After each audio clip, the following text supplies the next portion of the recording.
Ingat catatan sejarah bagaimana sebuah negara menjadi besar dan bertahan hingga ratusan tahun. Juga di sisi lain, ada negara yang bubar hanya dalam satu generasi. Semua itu bukan hanya karena berhasil mengurusi kebutuhan dalam negeri atau dikenal dengan istilah urusan domestik, namun juga berhasil menangani perampokan dari luar wilayah, baik yang terang-terangan merampok ataupun dengan halus menipu. Juga pandai memanfaatkan kekuatan luar negeri, serta mahir diplomasi, termasuk diplomasi dagang untuk memenuhi kebutuhan domestik yang tidak bisa diproduksi sendiri, baik bahan baku maupun produk jadi. Main cantik di luar negeri, main cantik di dalam negeri. Membangun SDM yang solid dengan jiwa nasionalisme yang tinggi adalah kunci negara berdaulat dalam jangka panjang. Atau pendeknya sebuah negara, semua ini bisa terjadi di bawah pemimpin yang punya visi. Tidak pernah cukup jika pemimpinnya pragmatis, sederhana, dan kasual. Semuanya akan ada akibat negatif dan positifnya dalam kurun waktu cepat maupun panjang. Kita lanjut informasinya. Kita melihat negara kota yang kecil di Eropa bernama Venesia di abad pertengahan yang bermain cantik, miring ke Yunani dalam strategi luar negerinya. Kemudian main indah ke dalam negeri dengan koleganza, yaitu equity crowdfunding atau urun dana untuk UKM. Seperti Santara tirulah saat ini. Kalau negara yang terkini, kita lihat Singapura dengan strategi miring ke barat, menjadikan Singapura negara kota yang kuat dalam maritim hub dan financial hub, menjadikan Singapura negeri dengan pendapatan per kapitanya salah satu yang tertinggi di dunia dengan 50 ribuan dolar per kapita atau hampir 12 kalinya pendapatan per kapita Indonesia. Padahal Singapura itu juniornya Indonesia. Indonesia lahir tahun 45, Singapura tahun 65. Bagaimana dengan Tiongkok yang di tahun 1970-an pernah kelaparan dahsyat yang membuat matinya penduduk lebih dari 5 juta dan sangat miskin hingga tahun 80-an. Yang dilakukan oleh Deng Xiaoping, pemimpin waktu itu, adalah bermain cantik ke luar negerinya, di mana di tahun 79 Deng Xiaoping memilih miring ke Amerika. Padahal saat itu Soviet, tetangganya Tiongkok, adalah kekuatan yang dikatakan terkuat di dunia dan sama-sama paham bernegaranya adalah komunis. Ternyata benar, sejarah berpihak ke Deng Xiaoping. Taruhan Tiongkok tepat di tahun 1991 Soviet bubar. Di tahun 80-an kekuatan komunis memang lagi kuat-kuatnya di dunia dan Amerika yang memiliki alat propaganda yang bernamanya demokrasi sedang diserang di mana-mana.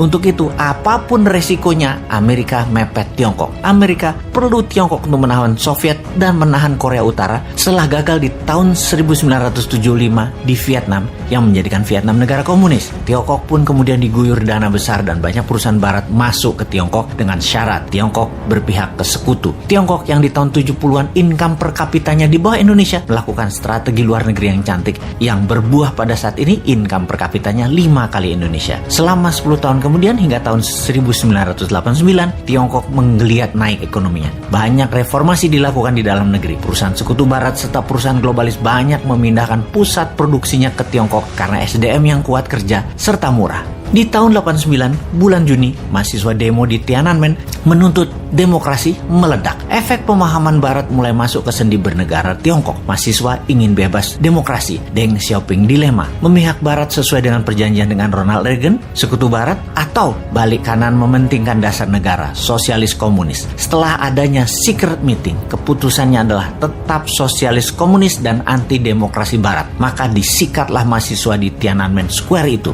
sebuah massacre atau pembantaian dengan 10.000 korban mati di saat itu. Efeknya dunia mengecam Tiongkok. Lebih dari 50% perusahaan Amerika dan perusahaan barat menarik diri dari Tiongkok. Namun keputusan Tiongkok sudah bulat. Bermain dengan globalis, tidak bermain dengan negara barat. Dengan membangun semua ke dalam negeri terlebih dahulu. Tiongkok menggunakan ekonominya MMT Michael Hudson. Tiongkok mainkan double currency system. Di dalam cetak uang berbasis proyek, ke luar negeri pakai yuan berbasis dolar. Tiongkok membangun gila-gilaan di dalam negeri setelah memiliki keterampilan yang diberikan barat selama 10 tahunan. Di dalam membangun berbasis printing money. Semuanya tentunya dengan studi mendalam, bukan asal bangun jalan tol saja misalnya, tetapi membangun jaringan sambungan antar kota produksi, pemasok bahan baku, hingga membangun industri kendaraan niaganya. Isinya apa, kemana arahnya, semua dirancang dengan teliti. Efeknya biaya produksi turun, produksi jadi cepat terdistribusi. 12 lapis benefit pembangunan didapatkan. Bukan hanya 2 manfaat didapatkan dalam membangun jalan pakai hutang, yaitu jalanan dibangun ramainya hanya untuk mudik lebaran sebagai manfaat pertama